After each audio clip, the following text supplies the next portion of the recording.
B V ಕಾರಂತರು ಹೇಳ್ತಾರೆ, ಒಬ್ಬ ನಟನಾಗಬೇಕಾದವನು ಅವನ ಸೃಜನಶೀಲತೆಯನ್ನು ಬೆಳೆಸ್ಕೊಳ್ಬೇಕಾದ್ರೆ ಅವನು ಓದಬೇಕು ಅಂತ.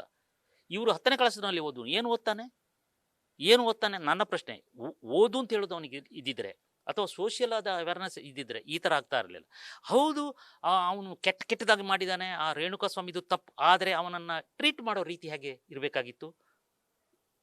ಒಂದು ಫೋನಲ್ಲಿ ಎಲ್ಲ ಮುಗಿಸ್ಬೋದು. ಒಂದು ಫೋನ್ ಕೊಟ್ಟಿದ್ರೆ ಪೊಲೀಸಿಗೆ, ದರ್ಶನ್ನ ಮಾತನ್ನು ಪೊಲೀಸರು ಕೇಳೋದಿಲ್ವಾ?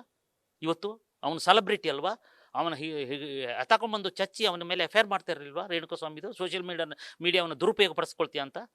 ಅದೇನು ಇವಳು ದೇವತೆಯ ಪವಿತ್ರ ಗೌಡ, ಅವನ ಹೆಂಡತಿಗಿಂತ ದೇವತೆಯ ತಂದು ಯಾರೇ ಮಾಡಿರಲಿ ಎತ್ತಾಕೊಂಡು ಬಂದು ಹೊಡೆದ್ರೆ ಇವನ ಸಹಪಾಠಿಗಳ ತಾನೇ ಹೊಡೆದಿರೋದು.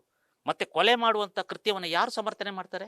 ಇವತ್ತು ನಾನು ಮಾಡಿಲ್ಲ, ನೀನು ಮಾಡಿಲ್ಲ, ರಾಜಕೀಯ ಒತ್ತಡ ಬರ್ಬೋದು, ಅವನನ್ನು ಬಚಾವ್ ಮಾಡ್ಬೋದು, ಅದು ಸೆಕೆಂಡ್ರಿ.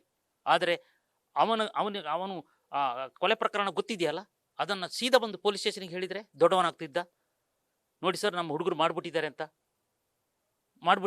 ಇಂಥದ್ದು ಕೊಲೆ ಆಗಿಬಿಟ್ಟಿದ್ದಾನೆ, ಅವನು ಮಾಡಿದ್ದಾನೆ, ಇಂಥ ತಪ್ಪು ಮಾಡಿದ್ದಕ್ಕೆ ನನಗೆ ಸಿಟ್ಟು ಬಂದು ಆ ಹುಡುಗರು ತಂದಿದ್ದಾರೆ ಅಂತ ಹೇಳಿ ಆ ಕೊಲೆಯನ್ನು ಮುಚ್ಚಿ ಹಾಕಿದ ಪ್ರಯತ್ನಕ್ಕೆ, ಆ ಬಾಡಿಯನ್ನು ತಗೊಂಡೋಗಿ ಎಸ್ದಿದ್ದಕ್ಕೆ, ಮತ್ತೆ ಎಸ್ದಿದ್ದು ಅಲ್ಲದೆ, ಮತ್ತೆ ಮುಚ್ಚಿ ಹಾಕಿದಲ್ಲದೆ, ಮತ್ತೆ ಇವರು ಆರಾಮಾಗಿ ಒಂದು ಕೊಲೆ ಆಗಿ ಅದರ ನಂತರ ಇವರು ಯಾವ ಆರಾಮ್ ಅಂದರೆ ವರ್ಕೌಟ್ ಮಾಡ್ತಾರೆ, ಶೂಟಿಂಗಲ್ಲಿ ಭಾಗವಹಿಸ್ತಾರೆ.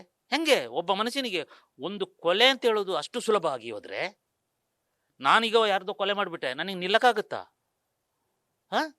ತರಗುಟ್ಟಿ ಹೋಗ್ತೀನಿ, ಇಲ್ಲದಿದ್ದರೆ ಆತ್ಮಹತ್ಯೆ ಮಾಡ್ಕೊಳ್ಬೇಕಾಗುತ್ತೆ ನಾವು. ಏನಿಲ್ಲ, ಆರಾಮ್ಸೆ ಒಂದು ಜೀವ ಹೋಗಿದೆ.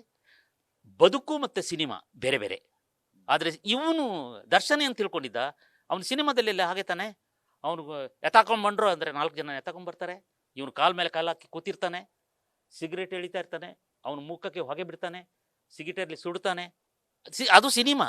ಅದನ್ನು ನೋಡಿ ಅವನ ಅಭಿಮಾನಿಗಳು ಸಿಳ್ಳೆ ಚಪ್ಪಾಳೆ ಎಲ್ಲ ಥಿಯೇಟ್ರಲ್ಲಿ ಹೊಡಿತಾರೆ. ಬದುಕಲು ಹಾಗೆ ಮಾಡಿದರೆ ಸಿಳ್ಳೆ ಚಪ್ಪಾಳೆ ಹೊಡೆಯೋರು ಯಾರೀಗ ಸಿಳ್ಳೆ ಚಪ್ಪಾಳೆ ಹೊಡೆಯೋರು? ಮತ್ತೆ ಯಾರೇ ಆಗಿರಲಿ, ಈಗ ಎಂತೆಂಥವ್ರನ್ನ ಬಿಟ್ಟಿಲ್ಲ. ಪ್ರಜ್ವಲನ್ನು ಬಿಟ್ಟಿದ್ದಾರೆ ಇವತ್ತು, ಎಲ್ಲೆಲ್ಲೋ ಫಾರಿನ್ ಹೋಗಿ ಯಾವತ್ತಿದ್ದ ಬಿಟ್ಟಿದ್ದಾರಾ? ದೇವೇಗೌಡರ ಮೊಮ್ಮಗ ಬಿಟ್ಟಿದ್ದಾರಾ? ಇವನನ್ನು ಬಿಡ್ತಾರಾ? ನ್ಯೂಸ್ ಫಸ್ಟ್, ನಿರ್ಭೀತಿಯಿಂದ ನಿಮ್ಮ ಪರವಾಗಿ.